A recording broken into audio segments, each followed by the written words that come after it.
Everyone is welcome here, it's time to make new friends. Aquavide Uskava, fill your Glencairn. Share a dram with the spirit of Edmonton.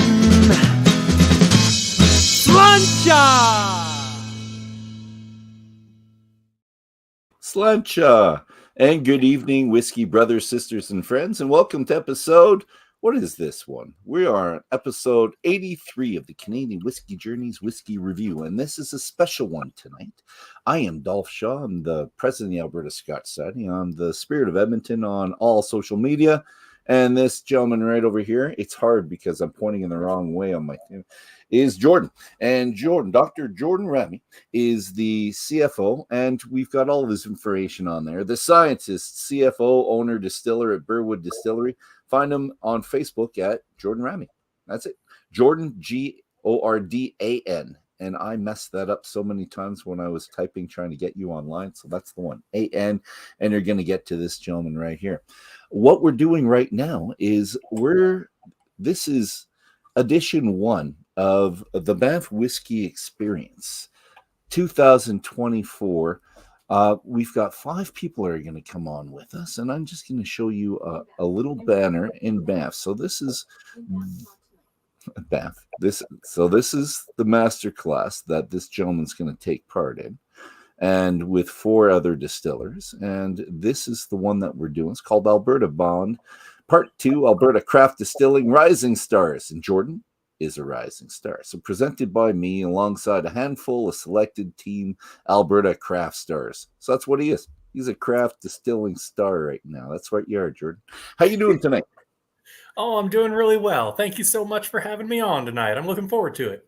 Oh, it's a pleasure. And after meeting you this summer, I wanted to get you back on here as soon as possible before we start kind of doing the big roundabout, trying to get everyone pumped up a little bit for the Banff Whiskey Experience in November. And you're number 1. You're the first one. So, but you're the most south. So I'm kind of going south, a little bit more north, even though south to north, Calgary to Edmonton's not really a big portion of Alberta, but we'll call it south to north. What do you have in your glass tonight, kind sir? Okay. Well, what I poured first here was a brand new whiskey we just released here about 6 weeks ago. I've got the bottle to show you. So we're doing a series based on the owners and kind of fun selected folks that have helped us make different products over the years. So this one here is called the Smooth Talker, and the photo there, that's our third partner, Ivan Chilich. And this is our bourbon style whiskey. And that's spelled like Burwood because we're putting our spin with inspiration from the American bourbon whiskey industry, where all my in-laws are from.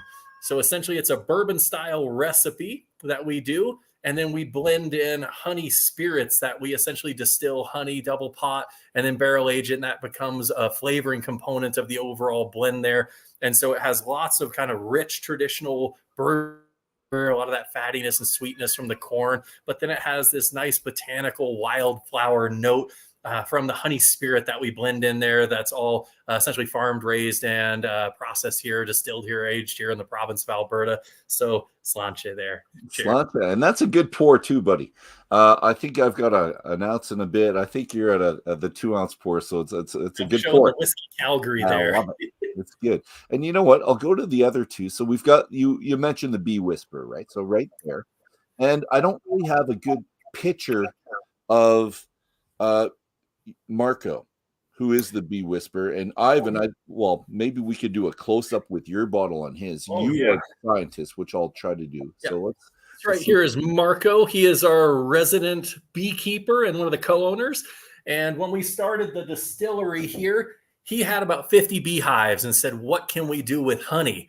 And we've been using all sorts of different products that we've been making. Alberta produces more honey than all of Canada combined. And most of the world's high quality, really good stuff flows through Calgary here, which is really interesting. So we're trying to utilize a lot of this kind of homegrown ingredient in what we're using. And so it's not sweetened with honey, but like I say, it's fermented, double pot distilled, and then barrel aged. We essentially pretend we're making whiskey. We just start with a honey base instead of a grain base there. And it tastes much more like a grain spirit than like a rum spirit base. It's really interesting. So we use that as a flavoring kind of spirit in a lot of the products that we make there. And Marco, I said he started with 50 beehives. This year he has 4,500.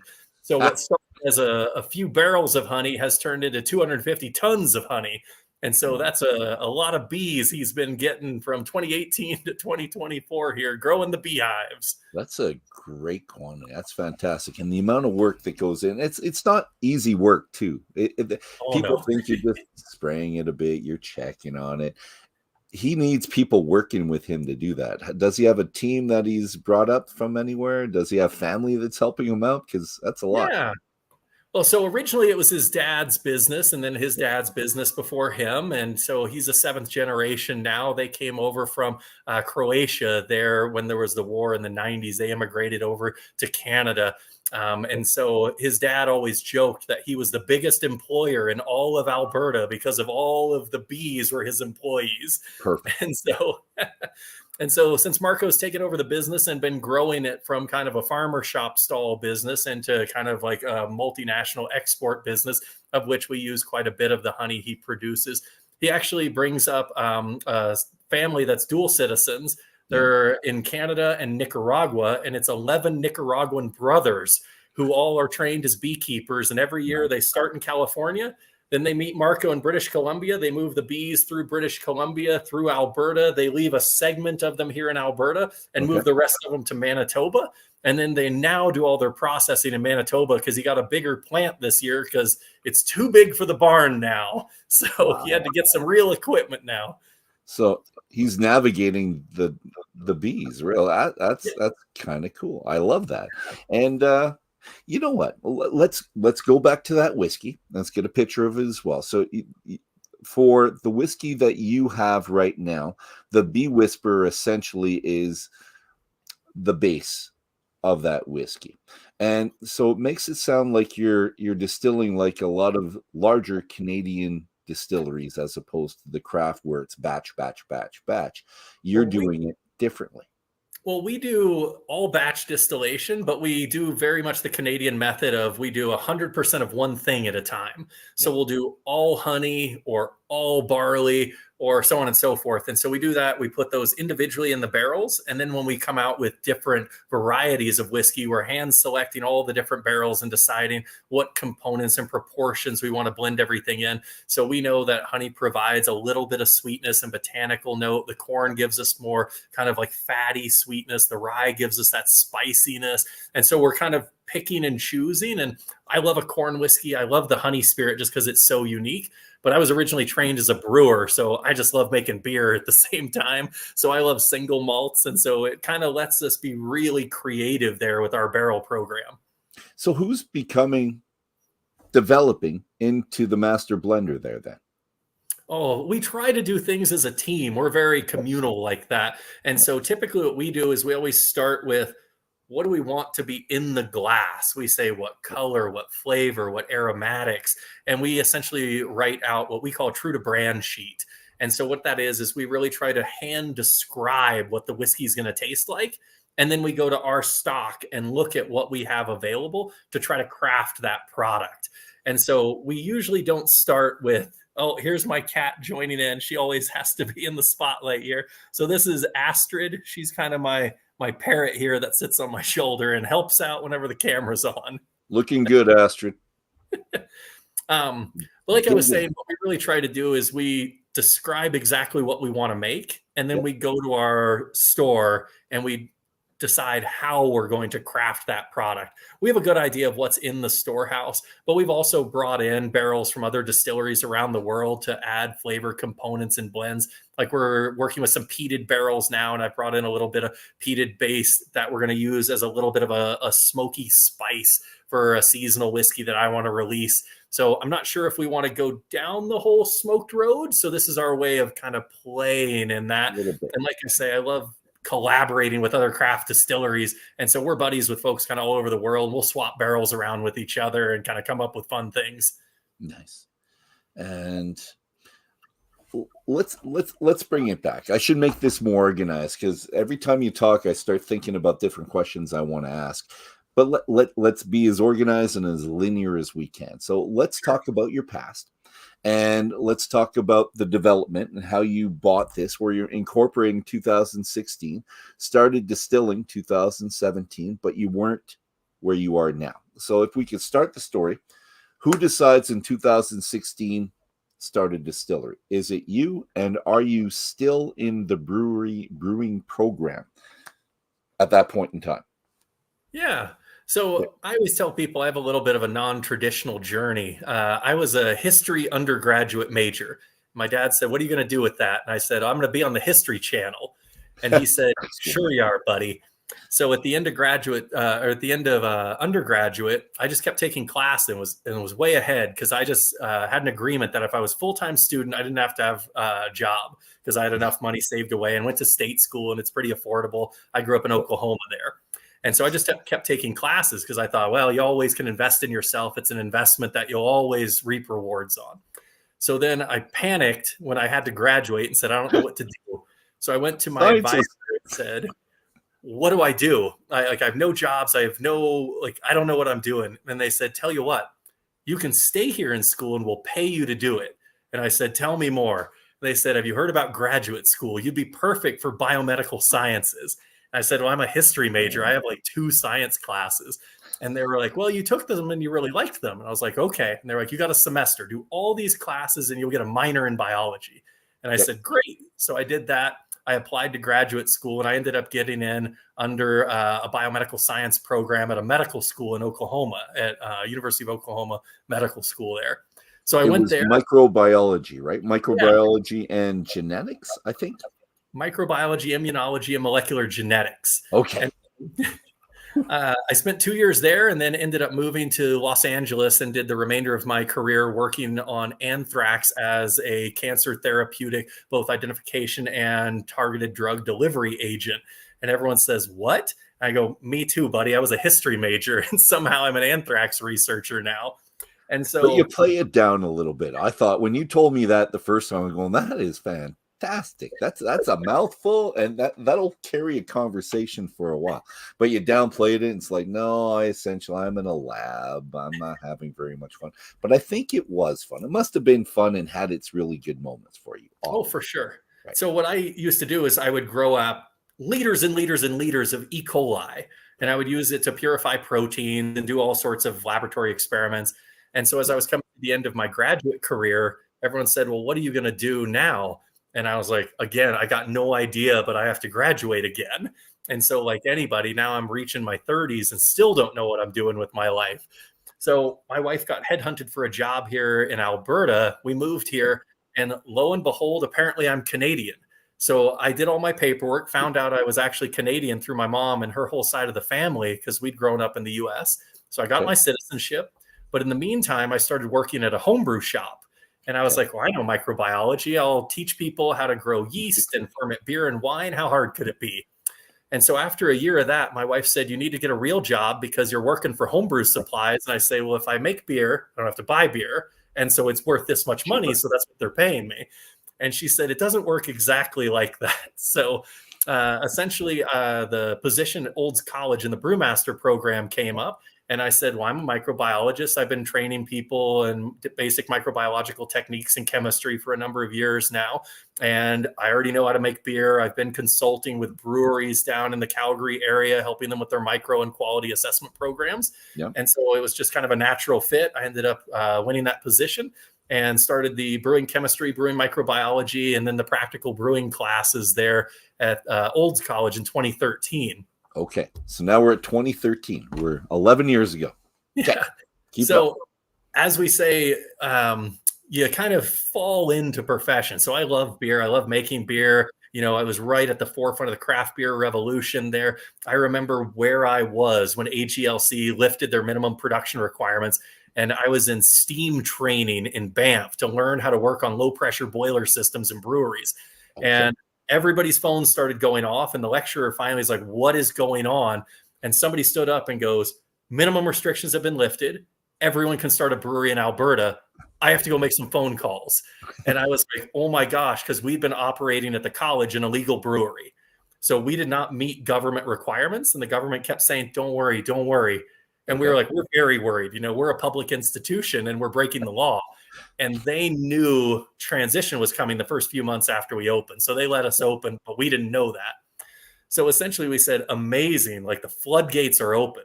So when I started the program in 2013, there was 11 Class E licenses in the province. So licenses to produce alcohol. So that's Highwood, ADL, Labatt's, Black Velvet, all those big places, little places like Brewster's and Wild Rose Brewery, Alley Cat Brewing Company.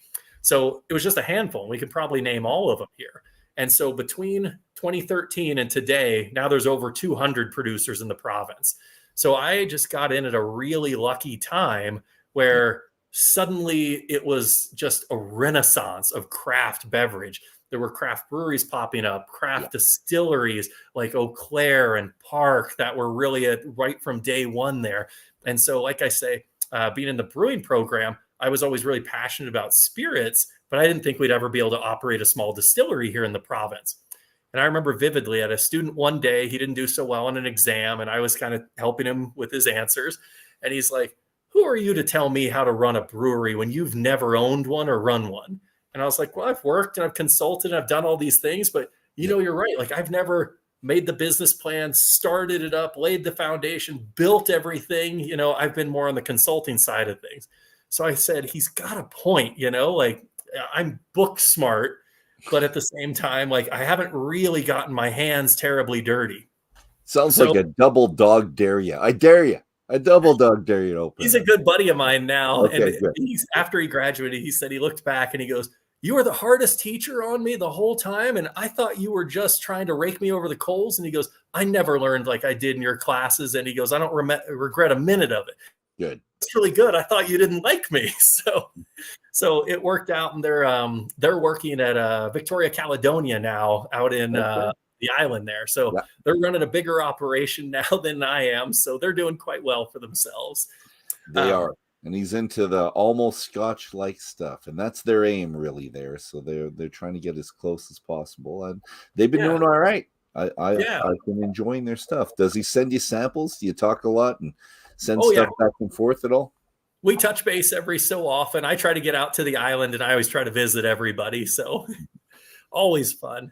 Good. And then, like you say, so the seed was planted. So I thought maybe I should open a brewery or a distillery or something like that. And I always wanted to do it. And I love craft beer, but then come to find out my wife is celiac. So she can't drink gluten. And so she loved IPAs and everything, but she was also really into craft gins and craft whiskeys. And I was like, well, if I open a brewery, my wife can't even like hang out there. There's so much kind of like protein in the air and everything. And, maybe I can make products that she can enjoy as well. And there's not a ton of distilleries in the province. And I love whiskeys, and there's not enough kind of craft in the whiskey segment going on kind of back in the day when I'm thinking about this. None of the small producers had released anything yet. And so essentially fast forward to 2015, and my infill that I was living at got raided by a police SWAT team. So they battering rammed down our garage door. Okay. And I was working from home and designing a website at the time because I would do that on the side of my desk as another income stream. So I come out, SWAT team's there. They got the AR-15s up in the air and full tactical gear. And I'm like, man, what are you doing? You're breaking my garage door down. And they're like, get back in the house, sir. And come to find out, some guy was laundering money and paying mortgages all over town and had put family members there. And so he was bringing in drug money, and it was this big bust out in Bear's Paw. And so I had a little old lady living in my front unit. You never would suspect anything because she wasn't doing anything, but it was dirty money paying the mortgage. So she fled the country. The unit ended up going up for auction, and the gentleman that got it for auction was Ivan Chilich. And Ivan's the smooth talker here on the bottle. That's and so the connection. Being a real estate agent was like, what's wrong with this place? And me being the nosy neighbor, I'm looking through it. Ivan shows me around because he's doing showings, and I'm telling him the whole backstory. So he ends up selling the unit, and he becomes a good friend of my friends. And we end up getting a house with Ivan a year later. So he helps my wife and I get a house. Okay. And he goes, my brother, Marco, the Bee Whisperer, he used to be a distiller before we fled Croatia during the war, like the Bosnia, Croatia area. Yeah. And I was like, oh, that's really interesting. I've always thought of starting a distillery. So we sat down, had a ton of chicken wings, and went out and had a few cocktails and said, all right, man, let's do this. I've got Marco, who's in construction project management. I've got his brother, who's in sales and marketing. And they've got me, who's kind of the more technical production oriented. And I say, I can make stuff, but I don't know how to get out there and sell stuff. I'm not a salesman. And I don't know how to deal with fire codes and building codes and construction and concrete and everything. And so Marco built everything. I made everything, and Yvonne sold everything. So that's how we started off. And so now fast forward to 2024, we went through our first facility. We sold that. We moved to a second facility. We restored a heritage building. We're part of a collaborative partnership with ourselves, a craft brewery, and a co-owned restaurant in between. Our restaurant at the old location was 45 seats. Now we're 400 seats inside and outside. And I think we have one of the kind of more fun locations in the city here where you can do craft beer, craft spirits, scratch food. You can be out on the patio. We have make your own gin classes where you can come sit down with us and we'll teach you how to make a single bottle of gin you take home with you. And really it's all spawned from where do we want to hang out and what do we want to do? Let's build that. And there's so many people that have similar interests that they're going to come. So that's our marketing plan. We're going to I've got some pictures here. Let's see if we throw those in. So this is the gin room, or no, this is not. This is leading right into it. Right, this is right next to the gin room there. We call this kind of like the beer hall or kind of the games hall there. And then there's a big garage door that opens up on the side on the sunny days there. And you can look out there. Beautiful patio. This picture doesn't really do it justice, actually, because when I was there, I was really impressed. It was beautiful and nice, beautiful day as well, and a great community with in Curry Barracks. So you have a lot of people drawn. This is your old bar, I believe. Yeah. Right? Yeah, and that was almost the whole spot. We had 45 seats, and that accounts for the little mezzanine that's above the bar. And so, like you say, when the bar was full downstairs, that was half of it. And we had, I think, 4 tables in the bar. And like you say, you start small, you try to prove the concept. And then if you're doing okay, you keep growing. Now, is that glass right there? You can see into the distillery. Is that like yours now, where it's the most expensive part of the... I think when you're showing me around, you were saying that's the most expensive part of the distillery and the hospitality area, just that one glass. So in this facility, fire codes hadn't really caught up with what we were doing. So we put a glass window in and they said, well, what if your distillery explodes? I was like, well, I put a sprinkler in. And they said, okay, that's fine. And then fast forward a few years later, and now there's full fire code reviews for distilleries. I'm actually sitting on the Alberta Craft Distillers Association's fire code panel, and we're working with the city to help represent distillers. And then the city is representing, public safety. And we're kind of trying to come up with a set of revised standards to apply to the small scale producers, because we're the highest hazard classification a building can be in the province. Okay. And we said, we're not a petrochemical refinery that spans hundreds of thousands of square feet. We're 10,000 square feet or 5,000 square feet or 20,000 square feet. So what they're putting out in an afternoon, we're putting out in a year. So just a very different set of standards that we're helping craft the code so that more folks can do what we're doing. And that's get the public involved and really lift the veil and demystify spirit production. Because you go out on the street and ask somebody, how is whiskey made? And they go, it's distilled. You say, well, where's the brown color come from? And they go, the whiskey. And you're like, okay, anything else? Like, what's in a whiskey? And they go, maybe grain, and it's almost tough to pour out the everyday person. So like you say, a lot of our company mandate or mantra is demystification. Like I say, coming from academia, you discover something, you publish it, you tell everyone about it. Yeah. So that's where the gin classes come from as well, is we want to show people that every one of you guys distilled this week. Did you boil a pot of water? You distilled that water. All that vapor coming off the top's distilled water. And what we're doing in the distillery can be as complicated as you want it to be, but it can also be very simple at its heart, at its root. We've been distilling for thousands of years. And so, like you say, we learn more and more and more. And that's where the art and the science really commingle together. And just throw the picture of the stills in there now. Yeah, that's our original there. So that's a 100-gallon pot still. So we got that from America, from HBS Copper Works out of Kentucky. So Okay. 380 liters. And then those old copper tanks came from a Molson brewery that was the site of one of the biggest cannabis busts in Canada history before legalization. And I people were think you like the drama. I think you're into the drama there, Jordan. They come in and maybe you want to be on Canada's Most Wanted at one point. we've got that moonshine heritage mentality. We like to be drama adjacent. Okay. So beautiful stills. And these were just on the other side of that picture, the original picture, if I can go on to it. Yep. So that was on the other side of that. And did you have to have that glass, the explosion-proof glass at this distillery? Nope, this one, it's just a pane of glass That's right there and a all it fire is. shutter on the other side. No, I don't have a picture of the new one, and I should have. And yeah, well, I did have them, but it's not accepting it. It's that they were web-based pictures. I was stealing them off the web and it wasn't letting me do it. So I had great pictures, but they ain't great anymore right now. So you, at that point, decide you're open. How long were you there? You were there from 2017 until 2023? So construction 2016, we got the doors open in 2017. I always remember the day because the first glass we poured was at Beer Fest on May the 4th. So you always remember May the 4th be with you. Yeah. And so we poured our first samples. We got our license about 5 days before Beer Fest. And I said, I can make a vodka in 5 days. So we made a vodka in 5 days and made 23 bottles. Okay. And so we made 23. The three of us kept a bottle and then we poured 20 of them at Beer Fest. And then it took us about 2 months to really open our doors and start having products on the shelf there. And we were there through the pandemic. And so the pandemic, we were making hand sanitizer like a lot of folks. Yep. And then as the pandemic wound down, we knew we needed to expand. And so we started looking for larger venues there. And that's when we started our first fundraising campaign. And we went on Dragon's Den there to raise money for our expansion project. And it's funny because they offered you the $1 million.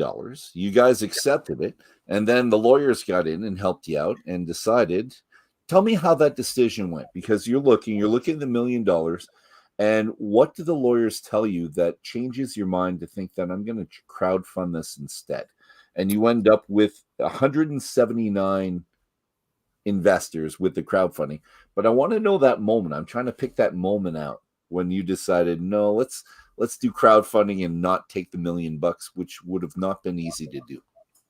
Yeah. So we were going back and forth with Arlene Dickinson, and we really like Arlene. She's really great on entrepreneurism. And so we're chatting with everyone and trying to make sure that we've got the fit for everything. And I ended up on a phone conversation with Graham McAloney there from Victoria, Caledonia there again. And Graham said, we did fundraising with a Canadian company called Front Funder. It's kind of like a GoFundMe, but instead of somebody giving you $100 and they get a free t-shirt, they're actually buying in and investing into your company. And what Graham told me was, he said, it's one of the best ways to build your brand and build lifelong converts that will be supporters of your business. And so we said, in my background, I went to my undergrad as well in Colorado and just had a love affair with Fat Tire and New Belgium Brewery. And at that time, they were an all-employee owned brewery. And I said, how cool to work at a brewery and own a piece of it. And everyone that worked there was like the happiest worker I've ever met. They diehard loved the brand, and everyone in Fort Collins loves New Belgium. And so I said, how do we do that? And they say, you let everybody get a piece of the pie, like you bring them in. And so I said, I was talking to Graham, and Graham kind of suggested that they'd done similar things over the years. I said, that's a really good idea. So how do we get our employees to have shares in the company? How do we get the community around us to have shares in the company? So like I say, we did the Front Funder platform and fundraised, and we raised over that $1 million goal. And we went from 3 partners, and we have one silent partner that's been with us since about the pandemic days. And so the 4 of us, we then suddenly had 175 more partners, many of which include our own employees. And so suddenly we do these big investor meetings, and everybody loves coming. We, do a big kind of party for them, tell them what's going on with the company.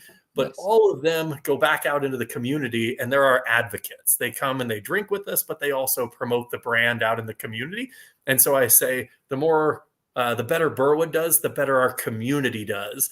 And so we really try to focus on that community investment part of the business by not only working with local suppliers, but directly involving them in the business decisions on a day-to-day basis.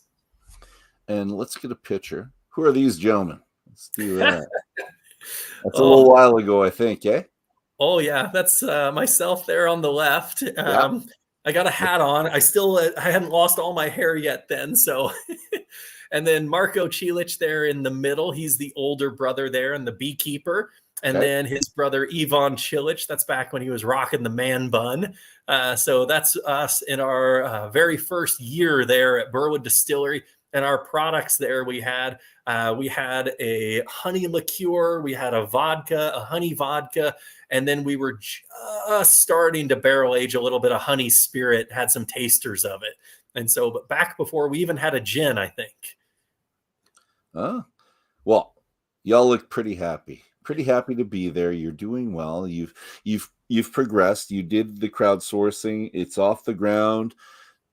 Into a brand new building, beautiful outside, beautiful inside. And this is just a bit of it. You should have had a picture from me of the bar and where you were making the where you had the classes for making the gin, because that's really neat. And I had also had a picture in the corner of the still that you had as well, which is was quite neat. So that's the present for you. But I'm wondering, because you just expanded, you got to this point, you're focusing more and more on whiskeys, and you have ready to drinks as well that make money for you, that do very well. But I'm interested in the whiskeys. That's what I like the most. So I'm gonna focus on the whiskeys, because the one on the far left, I'd like you to talk about that one as well, because we do have yours in the middle, the scientist. We have the bee whiskerer. You told us about the bourbon, spelled B-O-U-R.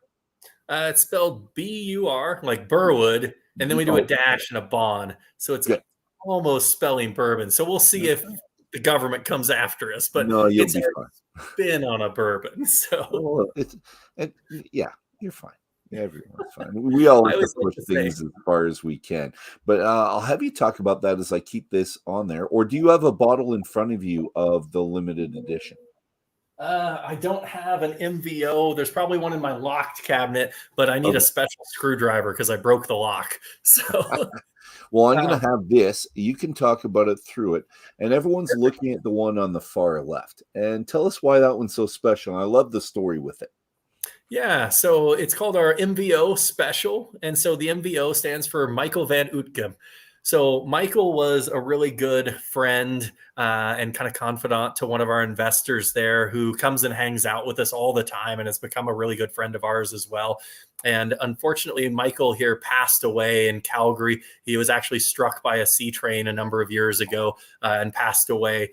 And so one of his big advocacies was promotion of the floor hockey league for Special Olympics in Canada. And so that was something that he worked with for a number of years. And so when he passed away, our good friend Lance essentially came to us and said, I've always really wanted to do something in remembrance of my good friend Michael, and told us the story. And we said, that's something we can definitely get behind. We're really interested in that.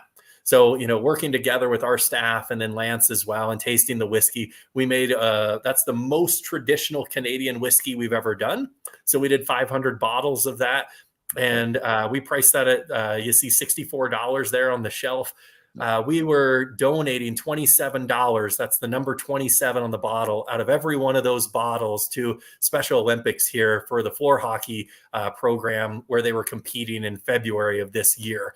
So we sold all those bottles and as well as a non-alcoholic passion fruit mojito to raise funds for the Special Olympics here. We were able to raise about $36,000 for them, which is mind-blowing to me. Nice. But we were able to essentially, we didn't take any profit on that. We gave all the profit over there to Special Olympics. But like you say, I think the whiskey tasted just phenomenal. And then the story behind it, we brought Michael's family down. They were in the closing ceremony there with the Floor Hockey League when they were presented some special medals there. And so, like you say, it was a really nice way for us to ties that one of our investors was able to bring us into a realm that we wouldn't have necessarily been exposed to otherwise. So we were able to form those new partnerships. We were able to have like a really nice charitable contribution. And like you say, it gave us something of a project to really believe in. And that's what gets us out of bed every morning. You know, everybody loves a great tasting whiskey, but for us, it's really like our mantra is crafting connections and distilling memories. We want to utilize our platform and our products to build our community around us. And that's just one example of a way we were able to do that.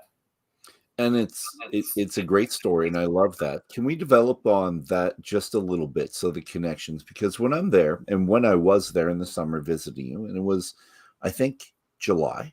I think it was July, not August. So it's July when I'm there. I walk in. It's lunch hour, just after lunch, maybe 1:30. Place is hopping. They thought it was going to be rain, so this part didn't have very many people in it, but every other part just stacked.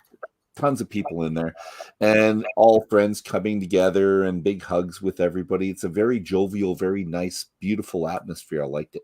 And the brewery on the side, I think, helps with that as well. It's everyone coming together for one reason or another, and they can go to distillery, food, brewery, everything mixed together. So that's good. And I spoke to you for a couple hours, but you had to go because you had to talk to someone in the community. So you had to deal with, there was construction that was happening close to you, and you had to help someone else out as well.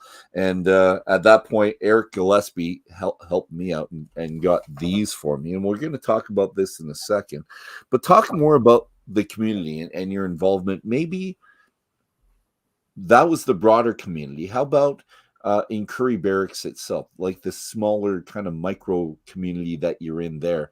You're a micro distillery, but you're community focused. You're branching out, obviously, but you're holding on to that community. So I want to hear about that a little bit more if you can. Yeah. And so, like you say, you know, I really love a place that you can, I always say, connect and disconnect. And so that's a big like mantra that we have for the overall business that we're running there collectively. And so I say, if you walk in on a given Wednesday afternoon and it's sunny, you know, we'll have 100 people on the patio, and the people on the patio will range from 3 young families that'll spread out a picnic blanket, play cornhole, and they'll drink a beer, drink a cocktail, drink a lavender bee's knees, you know, and they'll be hanging out. You look at the bar and there's 3 burly bearded guys in construction gear drinking a craft beer. You know, you head back to the gin room and people are on a date learning how to make gin. You know, you head to one room and there's literally a little ladies club, and they're doing a book club and they're drinking white wine. And I say, well, we don't make white wine, but we source it in from the Okanagan from other craft producers, and they only want white wine, but they can come there and they can have their book club. So like I say, you've got young people, you've got old people, you've got family friendly, you've got trades, you've got folks from MRU. We get the science department staff over there all the time. And so we're really a melting pot where we're trying to offer a little bit of everything. So if somebody says, I want a scratch hamburger made with Alberta beef, we do that. It's grain finished with grain from the distillery and the brewery there. You know, if they say, I want brunch with eggs, we say, oh, we send our grain out to the chicken farmers and get eggs from them. If you say, I want a craft beer, we say, well, we make that 50 meters over there with our partners. So like you say, we're really trying to exhibit and express what Alberta is all about. And that's going from the farmer with the agricultural commodity, be it barley or honey, even cucumbers in some of our gins that we're getting from the greenhouses, into the craft beer, the craft spirits, the made from scratch food. And then our waste stream is even going back out to the farms again as animal feed. And we even have a honey reclamation project that we've been working on with the government as well to essentially help eliminate waste streams from honey production regions that we've won some grants on. So like you say, we really try to showcase what Alberta is all about in a really fun atmosphere. So if you're coming to Alberta and you're going to Banff to go skiing, you probably don't really want to take an agricultural tour about cows in Alberta, but you're going to learn about them if you come to us, but you're going to get a great cocktail while you do it if you read the menu and the little stories that are on there. So like you say, it's promoting Alberta and what we're all about. And I always tell everybody, grabbing a bottle of our product, whether it's from us or even the brewery next door, it's a time capsule of Alberta in liquid form. And I say in the back of my whiskey, it's my love story to Alberta. I don't want to go chew on grain in a field, but I want to sip on single malt out of the glass. I do too. And a fun place to do it. And if you're in Calgary, Curry Barracks, you gotta try it. You gotta go. My wife was a little bit mad that she didn't get to go, but I went from there to Banff. It was my little tour in the summer. We discussed, or you discussed, actually, I just had a picture of it. So how the limited edition was the most Canadian style whiskey that you have done. Can you explain Canadian style whiskey, please? And then we're going to get into these and what this contributes to a different type of style. So Canadian style, please. Yeah. So, and like I say, I was always a little bit more rebellious, let's say, than other people that went through all of my programming, and so I always say, like, I don't really like a lot of rules and constraints. I really like to kind of like paint with all the colors.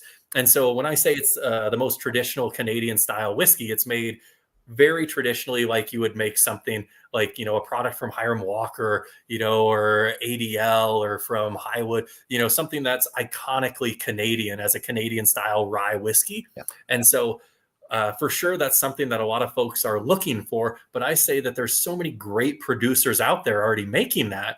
So why would we try to make the same thing that everybody else is already making? So we really want to branch out and be as exploratory as possible. And maybe some of that's my craft brewing heritage. And so we're New England IPA, which that's what I've got in my other glass over here. And so it never hurts to have two drinks during the interview, eh? But I left mine upstairs. It's my beer that I make. So mine was the black IPA, black rye IPA with 20% rye. It's really good. I wish I had it here to show you as well. I would have been impressed. And I'd like to know your opinion when you taste it. Oh, wonderful. So Canadian, though, let's go back to Canadian. So like Hiram Walker, like ADL, like those, you're not using a mash bill. So tell us how you get the different flavors, though, and the complexities and what you're doing. Yeah. So the MBO is corn whiskey, rye whiskey, a little bit of wheat whiskey in there, and then single malt barley whiskey in there as well. And so we're essentially pulling those, blending those together. And we're trying to make kind of like if you say Canadian rye, we're trying to hit that flavor profile. So you've got the spicy rye notes. I like that little bit of sweetness that you get from the corn before you get like the big corn whiskeys with that I call it a fatty sweetness is how it presents to me. And so, like I say, it's as Canadian can be. Like, it's what you're drinking if you're watching hockey and you yell like, I want a rye.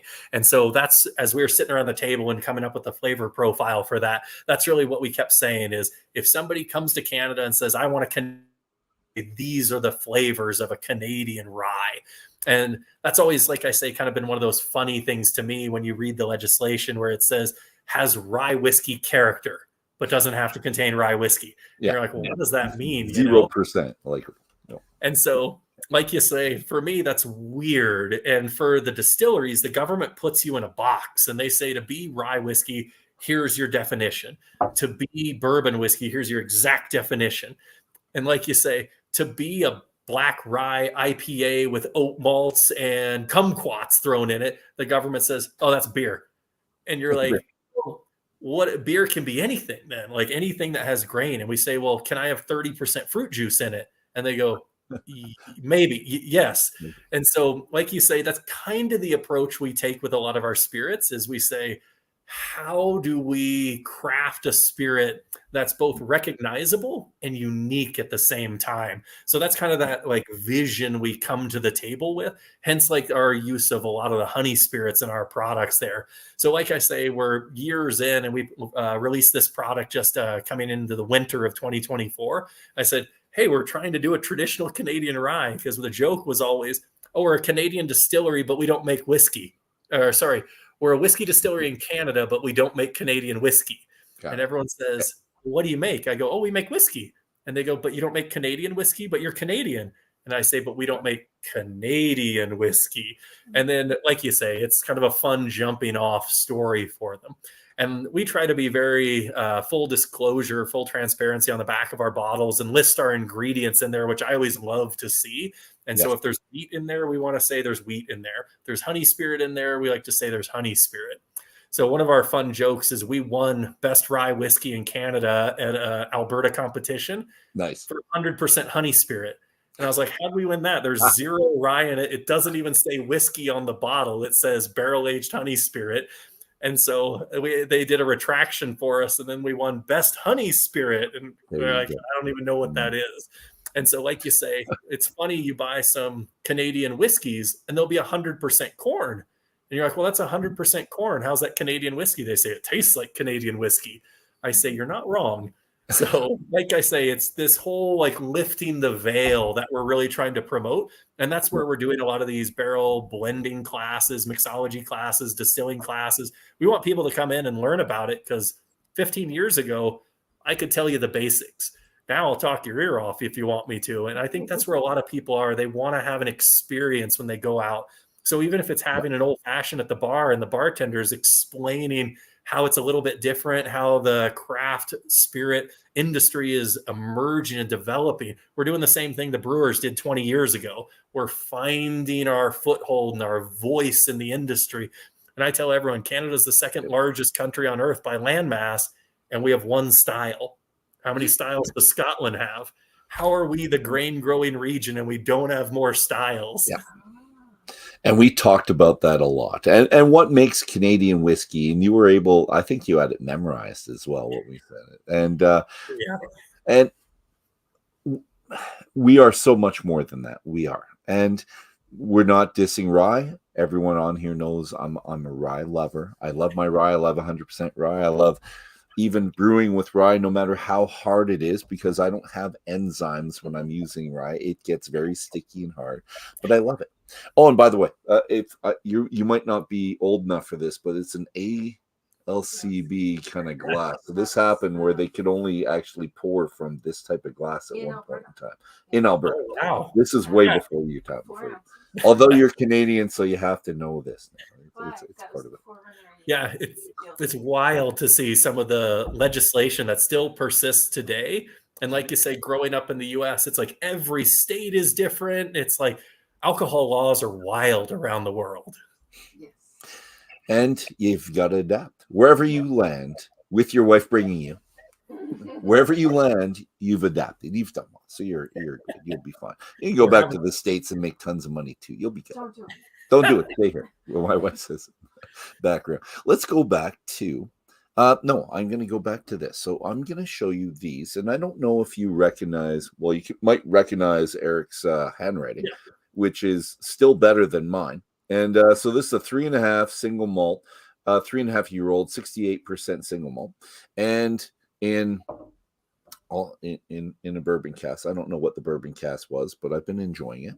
And we also have this, a 4.5-year-old and 15-gallon cask. Yep. So this 15-gallon cask is imparted a whole bunch of flavor. So I'm having a hard time drinking this without water because I don't have my pipette, and I would have had probably a 1/4 ounce and a whole bunch of a pipette to try to get the flavors out of this. It's bombarding me with flavor. And this one, lovely. And I would keep it right at 68%, and I'd enjoy it the whole time. So it's really neat how that happens and in the barrel. So I'm going to ask you a question about your wood program and who's keeping tabs on the different barrels and the taste profiles in each barrels. Is that because you're a scientist? Are you having that in some type of spreadsheet where you've written very specific notes, or are you kind of a more tactile guy where you're going to go and taste it and you have kind of a memory with that of the flavor with the barrels that you have in that room? Yeah, so we've got a little bit of a different barrel program compared to a lot of distilleries. We use 15-gallon casks, 25-gallon casks, 30-gallon casks, then traditional kind of American style 53-gallon casks. Yeah. And so the 15 gallons are those small casks. They're only holding about 60 liters. You're going to get lots of wood flavor right away. And that's that dark color.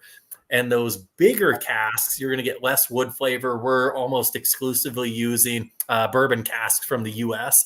We get most of our 30-gallon casks from Koval Distillery down in Chicago, where we know the owners there. And I've done some training down there when I was going through the Siebel program for distilling. And so we made some friends down there. And so we buy a lot of Koval casks. But the reason we use the 3 primarily different sizes, the 15s, the 30s, and the 53s, then a smattering of some other sizes, you get big wood and oak notes in the small ones. You get more maturity and kind of subtlety out of the bigger ones. And so we'll oftentimes either leave small ones for 2, 3, 5 years, and they'll be like undrinkable on their own, but they're a great spice or flavoring component of the final blend. And so that's a lot of how we think about those small barrels. Is I think about them like pepper or any sort of spice in your cabinet. A spoonful and you're having a bad day, but a dash on your meal and it's amazing now. Yes. And so sometimes we'll even take the small barrels and we'll age them for 1 or 2 years in the small wood, and then we'll put them into that larger barrel to let them continue to mature, albeit at that slower rate. And then we do a bit of the Canadian method where we do a semi-controlled environment. So we don't control the humidity too awful much, but we do keep the warehouse above freezing. We try to keep it about 8 to 10 degrees Celsius in the winter. And then in the summer, you know, it can be 25 to 40 degrees Celsius in the summertime there. And so, but like you were asking on the spreadsheet, we'll have a big spreadsheet with all the numbers for everything, and we'll have tasting notes on there. When we're going to do a new whiskey, what we do is we, like I say, fill that true to brand sheet out as a kind of collective group. We talk ourselves through it, and we define that whiskey physically on a piece of paper. The next step we do is we then go down our list, a lot of times as a group, or we'll make our own list and we'll kind of compare and we'll pull similar barrels that we all pick. And so we'll say, here's the 50 barrels I want to look at. And so we'll go out to the rick house. We'll grab samples out of every single one of those 50 barrels. We'll just get them in the little jars or bottles like you have there. We bring them all back to the distillery, and they're all labeled so we know which barrel they came from. And then what we do is we taste all of them. We just go straight through. We don't dilute them. We just taste them straight out of the bottle as just a little bitty dollop. And what we do on that first round is we just say yes or no. Just this is maybe something for the blend, or this is definitely not something for the blend. Okay. So we go through and we eliminate a bunch of barrels just right out of the bat because they're not in the flavor profile or maturity that we're looking for. Then we go back and we look at those selections again. We'll often dilute them down with some water. I like about 20, 22% there. You can usually find any flaws or immaturity there really easily at that low ABV. And so then we'll start selecting barrels that we want in the blend. We'll say yes, yes, no, yes, yes, no. And then we'll say, okay, well, what's the blend percentages? And then we'll start blending the different barrels by percent. So we'll say, okay, well, these single malt barrels are going to be about 70% of the blend. And these, we call them single hive, but that's my kind of funny joke for honey spirit. Instead of single malt, it's single hive. So we'll grab the single hive barrels and we'll say, okay, well, this is going to be about 30%. So we'll start blending those and on 22% and 78% for the final blend. So we'll pick those exact barrels then. We'll bring them in from the warehouse. We'll dump them all together. And then we do a slow proofing and marrying schedule, not terribly slow, but usually 4 to 6 weeks. And we typically add water 3 times a day, every day. And so lots of folks will add water, let it rest, add water, let it rest. We add water in the morning, in the afternoon, then in the evening, every day. And then as we're proofing down, we'll taste it as well. And when we get to around where we think it's going to be, we'll often say, well, this is going to be cask strength. So I want it in the mid 50s, high 50s. And that's where we say kind of Canadian cask strength, because there's not a lot of, 70+% cask strengths released out there. And so we usually with a cask strength will be in the 50s, but oftentimes 58 will taste great, 52 will taste great, and 55% tastes terrible. And so it has to do with that chemical complexity of that complex mixture there. So when we're getting into the range, then we'll start doing kind of micro blending panels to finalize our ABV. And then we'll finish that proofing and marrying schedule. Once we have that product kind of produced at that point, every time we do it, we'll do it a similar way and we'll hit that final ABV. But we do that slow proof marry schedule with tastings along the way. You have to have a lot of faith in the people around you when you're doing that with a group, though, because some might not. They do it alone. They might have 1 or 2 people that they have faith in, that they trust. How many people in your group, in the individuals that are doing this with you?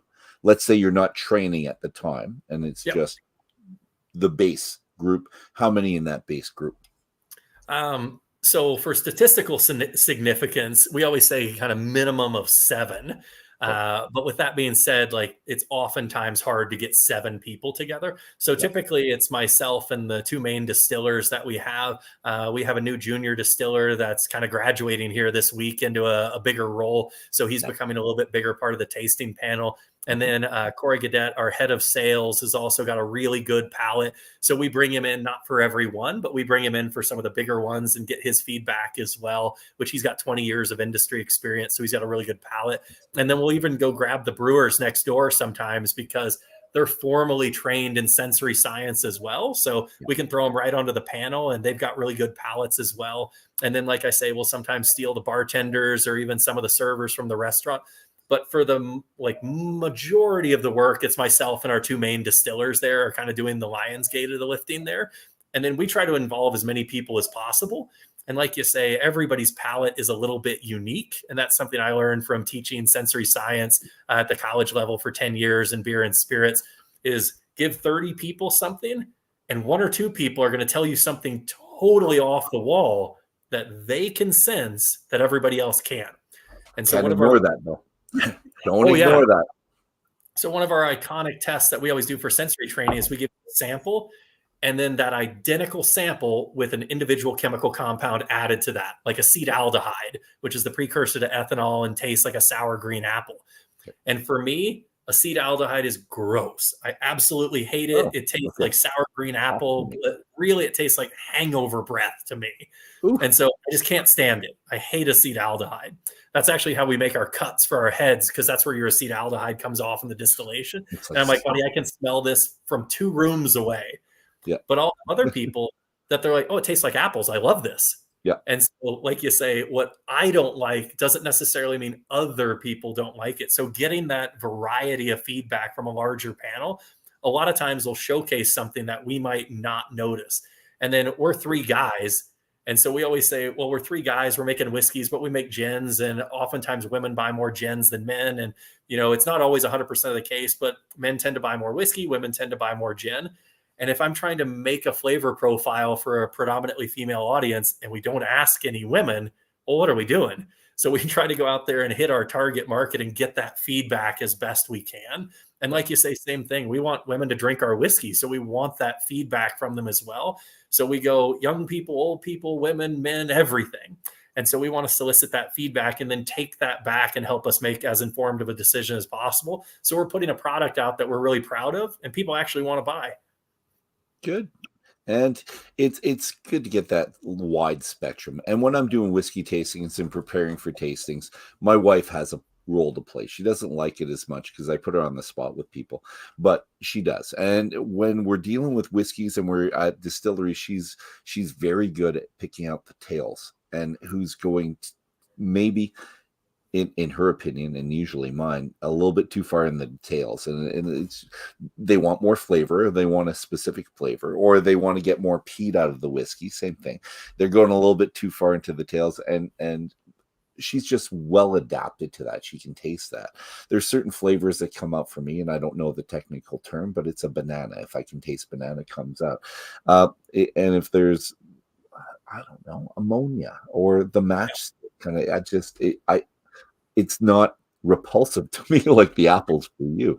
I like it, but I can taste it right away. So it's nice to have as many people as possible. And it's good that you have people that you trust that you're doing it as well. You're still the leadership role within it as well. You've got 3 of you, but do they fall back to you in the process at the end? Are you making the final decision if there's ever some maybe a disagreement as to having more of this, less of that? Or do you just let the distillers decide if it's their baby type thing?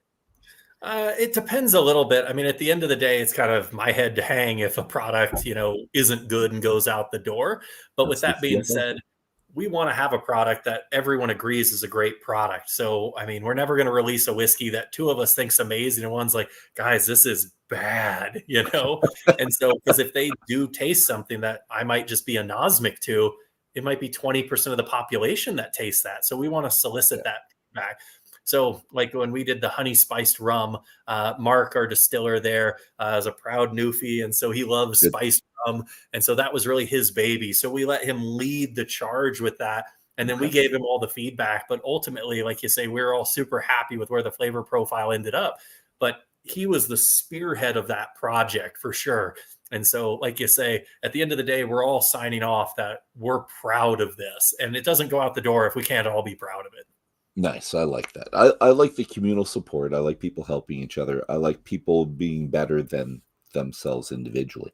We're going to go back to the Canadian whiskey, Banff whiskey experience, and specifically to our masterclass. And I'm wondering, do you, kind sir, have something in mind that you're going to bring? Because to that masterclass, people might not know this, but the 5 distilleries that I've invited, the distiller, often distiller owner, comes in.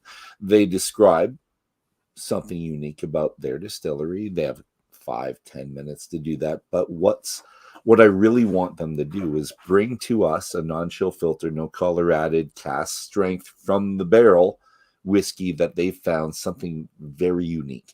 And it might not be something that they're going to sell. I don't want that.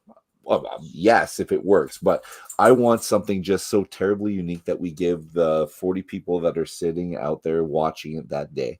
And I'm wondering if you have something in mind yet, because it's coming up in 2 months, just over 2 months. So I'm wondering.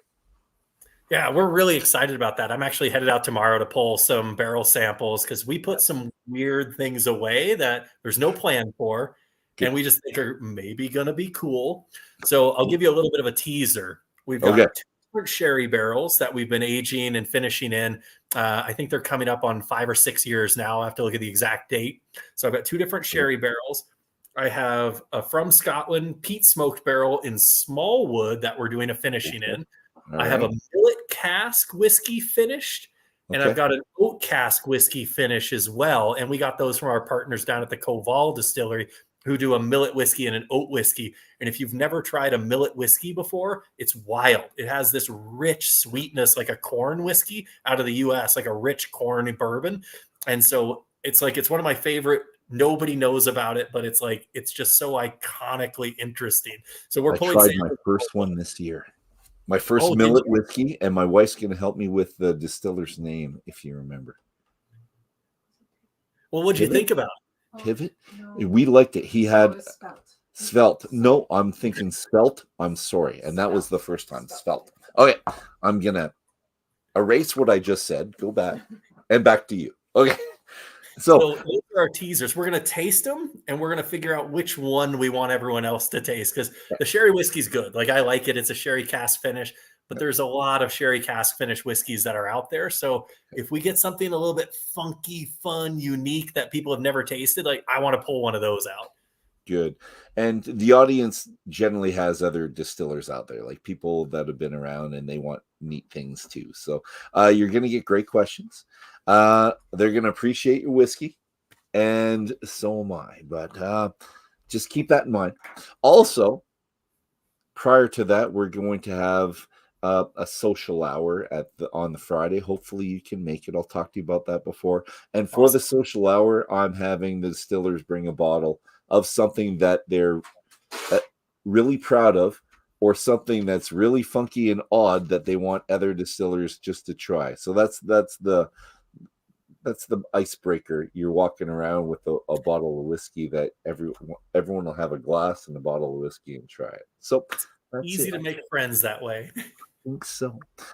Last thing before we go, we could the future for you, because it looks bright. Everything's going very well now. You went into a new place. You're in Curry Barracks. It's beautiful. People enjoy being there. They're spending money. We got to say, it's a fairly affluent neighborhood. So they're going to go to you. They're going to spend money. But in the future, are you thinking about branching out quite a bit? Or are you happy to be where you are for a little while? So in the next couple of years, what are you thinking? And maybe in the next 10. And that'll be my last questions for you today. Yeah, so in the near future, I'm really excited. We actually just won a bid for the TELUS Spark Center to be the exclusive spirit provider for the next 3 years. So we're building some really fun exhibits with them about like the science of distilleries and spirit production. And so we're actually at Beakerhead here this next weekend on the 20th to the 22nd. And we're going to have a big display up about kind of our honey spirit. So that'll be really fun. So if you're in Calgary, that's a really cool outdoor / indoor, like kind of crazy science festival. I know there's a giant flaming stallion and like accordion that's the size of a stage that plays music when you walk on it.